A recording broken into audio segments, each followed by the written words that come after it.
Kejaksaan Negeri Lok Sumawe melakukan eksekusi cambuk terhadap 3 terdakwa yaitu RM, HR, dan CMU. Ketiganya menjalani hukuman kala itu sedikit berbeda dikarenakan wajib menggunakan protokol kesehatan COVID-19, mulai mencuci tangan, pakai masker, dan jaga jarak.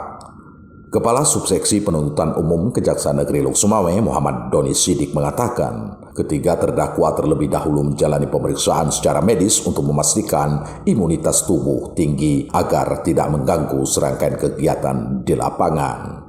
Bahkan petugas kesehatan juga dilibatkan langsung di lokasi. Karena ini perintah undang-undang, tidak ada jalan lain selain dieksekusi. Karena kalau sudah inkrah harus kita laksanakan. Apapun itu ceritanya, itu kebijakan daripada orang pelaksana yaitu WH, tetap kita laksanakan sesuai dengan protokol yang ada.